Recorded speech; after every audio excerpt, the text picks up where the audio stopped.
A VOA exclusive. Kenyan President Uhuru Kenyatta sits down with Africa 54's Esther Githui Ewart and speaks out on Kenya-U.S. relations, his talks with U.S. President Donald Trump, corruption in Kenya, and more. 150 migrants are finally on dry land after being allowed to disembark their rescue ship in Sicily. And Nigeria's big weddings are getting even bigger despite economic struggles. Africa 54 starts right now.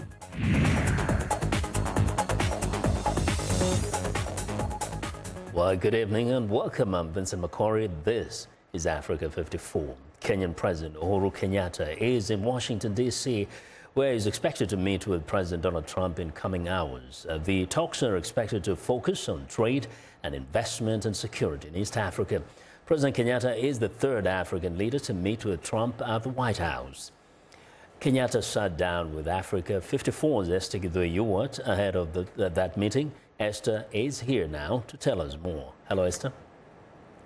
Vincent, a White House press release issued on Monday says President Kenyatta and President Trump will hold their first bilateral meeting in approximately 2 hours from now. And on Sunday evening, I sat down with Mr. Kenyatta for an exclusive interview where he spoke about national, regional, and international issues.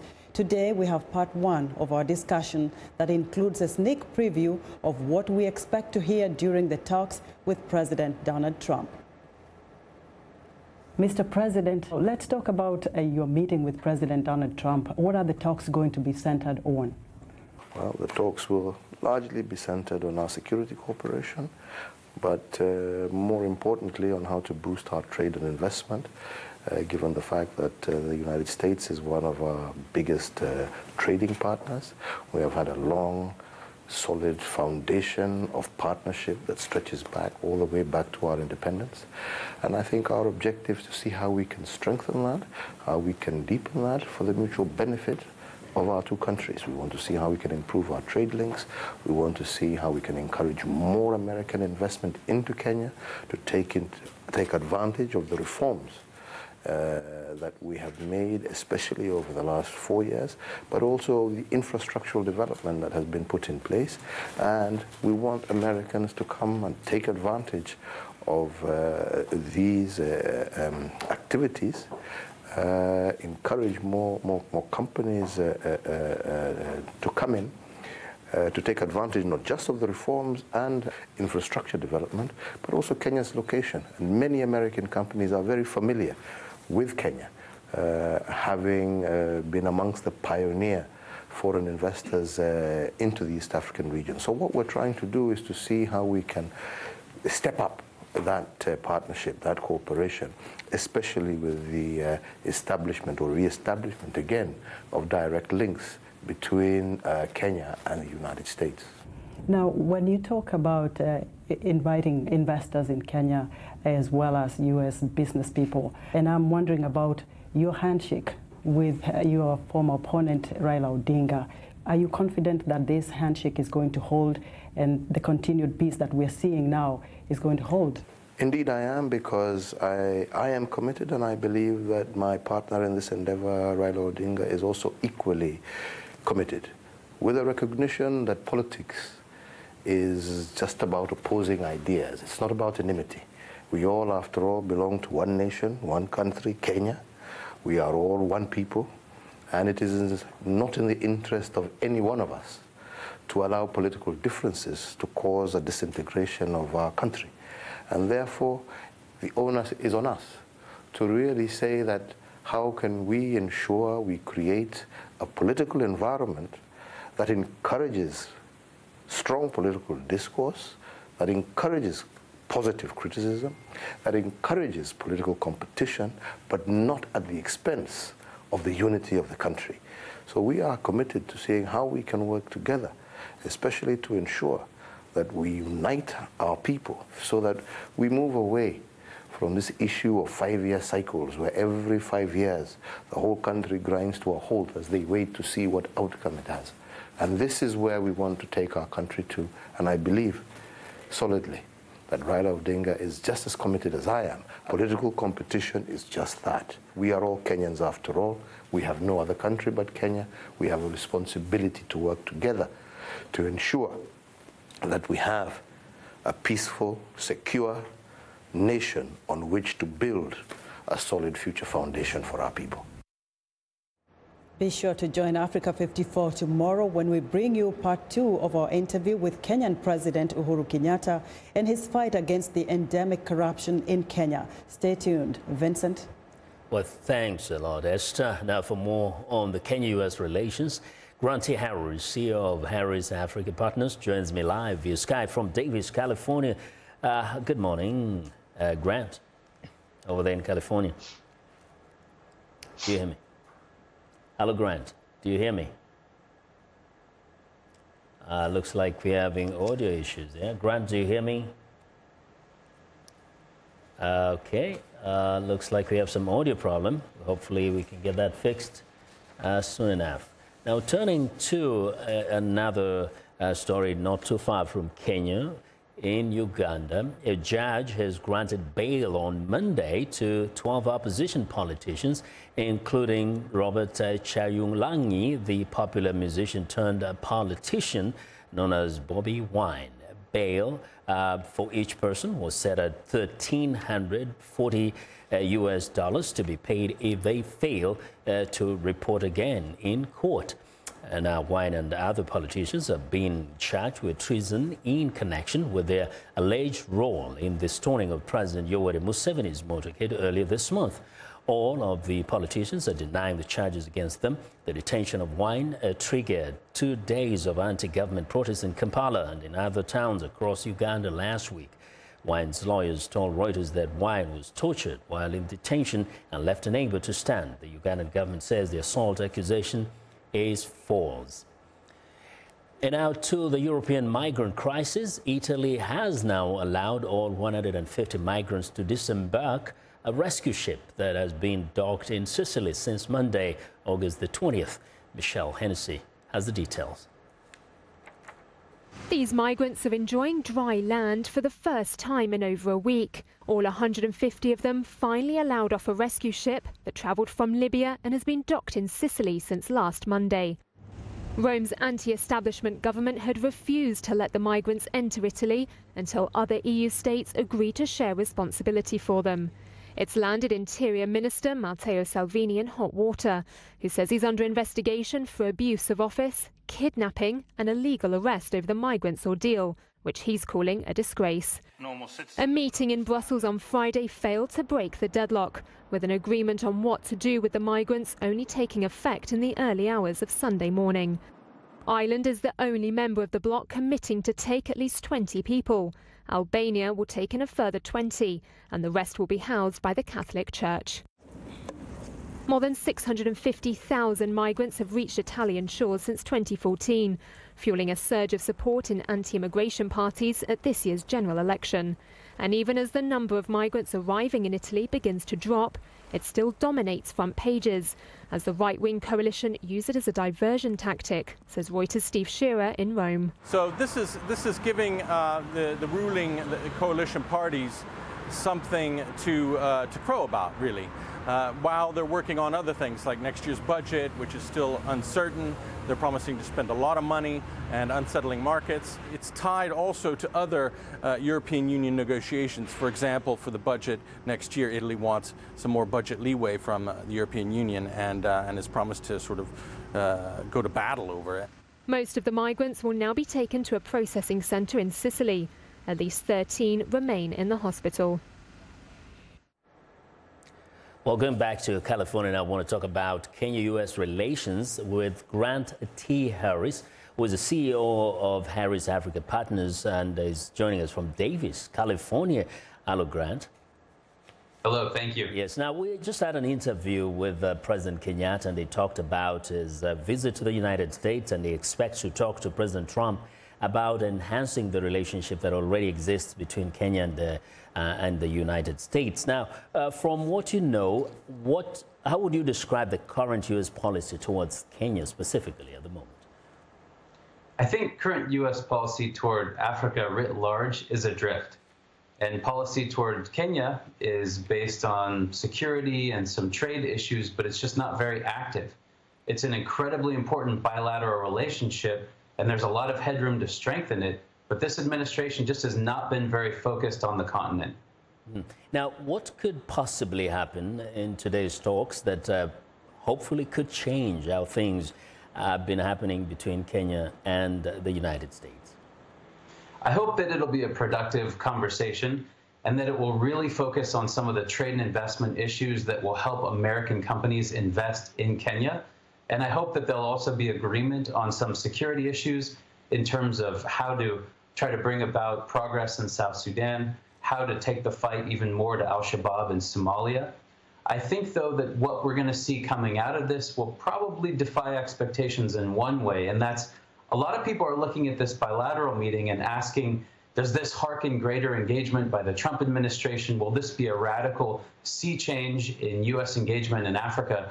I think those are less likely outcomes. But what I hope will come out of it are some concrete agreements about trade and investment and security and a way forward. And I hope that this will pique President Trump's interest and give him a better understanding of the vast economic opportunities that are on the continent. And talking about trade opportunity, I just came back from Kenya, and you look around everywhere, you see China. How can the United States leverage itself in engaging with a country like Kenya and, by and large, the continent? There are a lot of ways that the U.S. can better leverage its efforts towards engaging in and investing with and trading with Africa. To start, President Trump should be fully funding U.S. departments and agencies that are supporting American companies. Agencies like the Overseas Private Investment Corporation, the U.S. Trade and Development Agency. These types of agencies are providing financing tools, political risk insurance, and other tools that are really needed to compete with Chinese activity on the continent. Secondly, President Trump really needs to rank this higher on the agenda. He needs to be talking about economic opportunities, asking his cabinet secretaries to do the same, and then fully staff embassies with ambassadors and staff all the way down the line and give them a strong directive to support American companies and advance very fervent commercial advocacy. These steps will be steps in the right direction, but alone won't be enough. There's some talk about creating a new development finance institution on Capitol Hill. That could be a step in the right direction if it dramatically increases funding. So there are various tools and steps that President Trump can take, but what we've seen so far has really been disengagement and a lack of interest. Well, we wait and see what comes out of this. Grant, I want to thank you very much for joining us today and giving us your perspectives. Thank you. All right, that's Grant T. Harris. He's the CEO of Harris Africa Partners. Well, I want to know what you think about Africa 54 and the stories we covered. Join the conversation on Facebook. The address is Africa 54. We're also streaming our show live on Facebook, so check us out and share our show with your friends. Find me on Twitter at VOA Vince McCory. Still ahead on Africa 54, the Nigerian wedding industry booms. But first, a look at the headlines.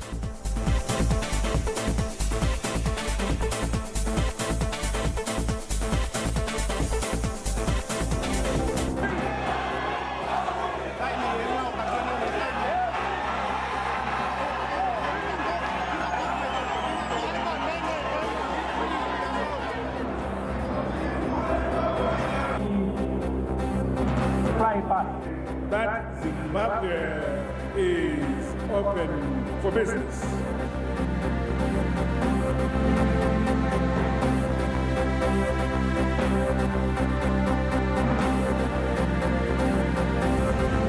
And I believe it has huge potential for a win-win situation.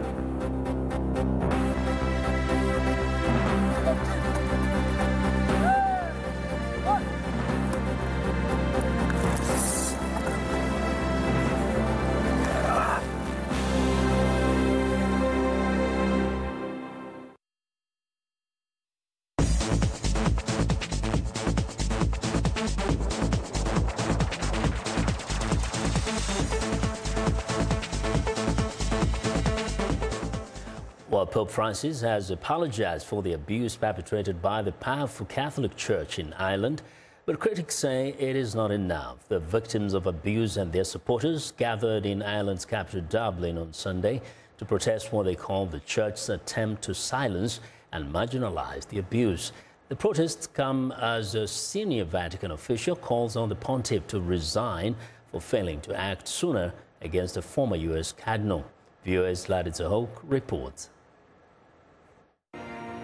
Fewer than 200,000 people gathered for the Mass Pope Francis celebrated at Phoenix Park in Dublin on Sunday, compared to an estimated 1 million that attended a Mass presided by Pope John Paul in 1979. The organizers expected at least 500,000 people. In his homily, the pontiff asked forgiveness for the sexual abuse and abuses of power and conscience perpetrated over a long time by the clergy in Ireland. In a special way, we ask for pardon of all the abuses committed in various types of institutions run by male or female religious figures and by other members of the Church. And we ask for forgiveness for those cases of exploitation of manual work that many young women and men were subjected to. During the two-day visit, Pope Francis privately met with victims of clerical, religious and institutional abuse, including single mothers that had been separated from their children and ostracized by the Church. For many people, this is not enough. I think the apologies don't really go far enough, and there needs to be accountability. People need to answer questions, they need to stand up responsible for their actions. Pressure on the Pope increased Sunday when a former Vatican official accused Francis of failing to act on allegations of sexual abuse by a prominent U.S. cardinal. Theodore McCarrick, former Archbishop of Washington, resigned earlier this year amid allegations of years of sexual misconduct. In a statement Sunday, Archbishop Carlo Maria Vigano claimed Francis ignored the reports of McCarrick's abuse and demands his resignation. Vigano's claims have not been verified, and the Vatican did not respond on Sunday. In the light of what's come out today, particularly that he knew quite a lot about the various cardinals who were subject to abuse, I think it was an empty apology. The enormous power the Catholic Church once wielded over Irish politics and society has declined in recent years, but for some, not enough. Our leaders kowtow to the Church, to the way they want things organised, and we still hand over our children in all our educational systems. Our hospitals are still determined on Catholic ethos as opposed to what should be decided on science and what we know is best for our people. Voters in Ireland went against Catholic doctrine in May, repealing one of the world's most restrictive bans on abortion. Zlatica Hoke, VOA News, Washington. U.S. Senator John McCain, who died Saturday after a year-long battle with brain cancer, will be honored at ceremonies in Arizona and Washington, D.C. McCain will first lie in state at the Arizona State Capitol, where a private ceremony will be held on Wednesday, which would have been McCain's 82nd birthday. Members of the public will be able to pay their respects there. On Thursday, a private memorial service will take place at the North Phoenix Baptist Church in Washington, D.C. McCain will lie in state at the United States Capitol on Friday. The public are invited to pay their respects. McCain will become the 13th senator to lie in state in the Capitol Rotunda. A memorial service will be held at the Washington National Cathedral on Saturday. Former Presidents Barack Obama and George W. Bush are expected to speak at the service. McCain will be buried at the U.S. Naval Academy Cemetery in Annapolis, Maryland. The United States has lost a revered statesman, a proud patriot and self-sacrificing warrior. Senator John McCain died Saturday at the age of 81 after a battle with brain cancer. Viewers Michael Bowman looks back at McCain's full and remarkable life devoted to public service. I would like to begin by expressing my appreciation and admiration. In his waning months, John Sidney McCain continued to speak vigorously about America. We are blessed.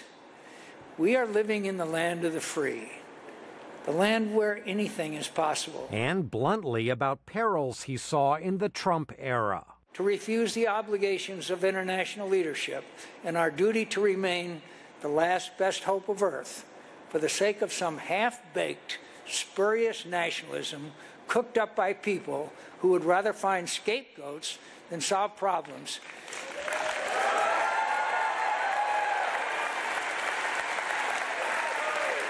John McCain represented public service. He was a genuine American hero, not a phony, hyped-up media hero.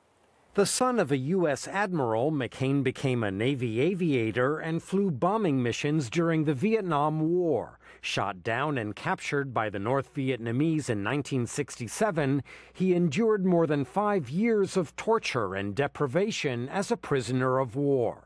Decades later, as a Republican senator, McCain would return to Vietnam. He championed the restoration of ties between Washington and Hanoi, as he told VOA, leaving the past behind. Look, there's some individuals that mistreated me in prison that I hope I never see again, but that doesn't change my opinion that the Vietnamese people are wonderful and dear friends, and we need them and they need us. After the September 11, 2001 attacks, McCain decried torture tactics against terror suspects while backing the wars in Afghanistan and Iraq.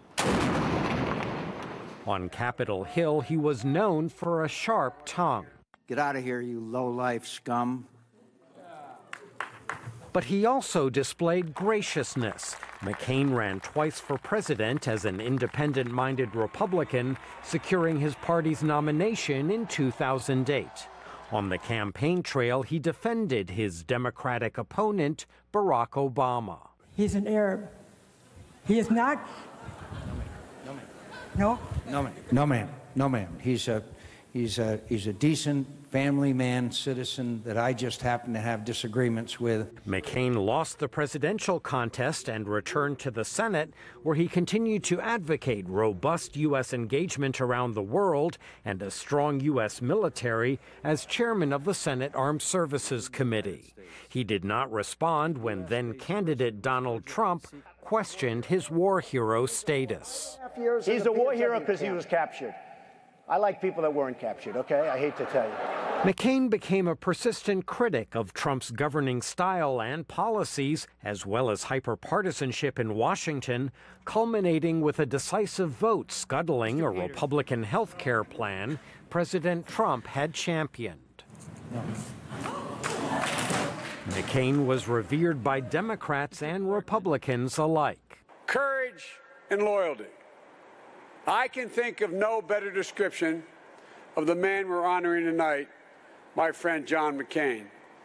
John McCain, perhaps above all the politicians of recent years, was willing to reach across the aisle to try to do things that were good for the country, like immigration reform and campaign finance reform.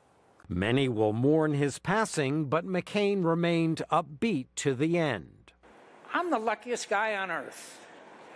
I have served America's cause. Michael Bowman, VOA News, Washington.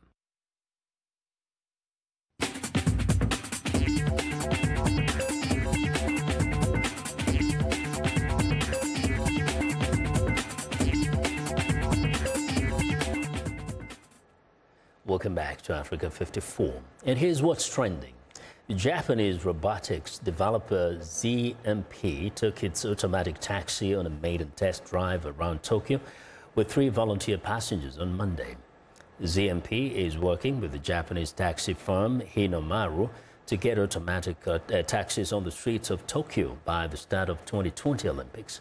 Monday's test drive took a volunteer family of 3 on a 5.3-kilometer route. The route was not entirely automatic, as some portions of the route still required a driver to control the vehicle. A volunteer passenger said the drive felt just like a normal taxi ride. ZMP originally unveiled a prototype of its original concept robot taxi in 2015. Japan is experimenting with different types of public transportation ahead of the 2020 Olympics. Well, next up, these are no ordinary boxes. They're used across Australia for transporting fruit and vegetables. The box was invented by David Hoseason Smith in rural Darwin in the 1980s. He was sick of seeing the industry suffer a result of tons of fruits being crushed during transit. Hoseason Smith came out with a high-tech box that uses a very thin plastic membrane laminated between two pieces of paper, becoming a moisture barrier. Now the produce can easily survive the 5,000-kilometer trip to market in the southern state. Well, and finally, in Nigeria, a big wedding is not an option. It is the expectation. Guest lists can go up to 1,000 people, and wealthy couples have spent millions of naira on their big day. Nigeria's wedding industry is worth millions of dollars, although exact figures are not available. It is also highly competitive, with new businesses offering new products and bespoke services like luxury portable toilets trying to get in on the action. Social media epitomizes Nigerian weddings as the ultimate nuptial and extravaganza. Pictures of designer shoes matched with luxurious traditional robes are perhaps the most effective marketing tool for an industry that has created employment and being a big boom for careers in makeup, styling, photography, design, and catering. And that's what's trending today. Well, and that's our show for today. Now, be sure to watch Africa 54 on our website at voaafrica.com. For more news, tune in to VOA's evening radio show, Africa News Tonight, at 1800 UTC. And in the mornings, Today Break Africa between 0300 and 0600 UTC. That's Monday through Friday. Thanks a lot for watching. From all of us here in Washington, have a good night.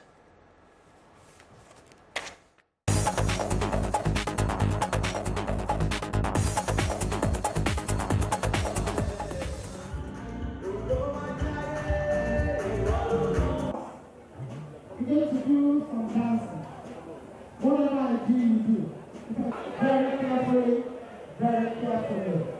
Can we just bless him? And so shall it be.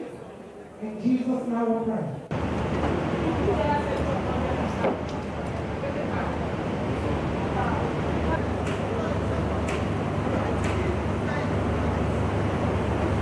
Our royal fathers. We have our royal fathers here.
Welcome to English in a Minute. Some American English expressions sound like they could hurt. Hit the spot. Let's see if Anna and Jonathan can help us out. Have you been to the new restaurant down the street? I haven't. Is the food any good? It's delicious. I ate lunch there yesterday, and I had a hamburger that really hit the spot.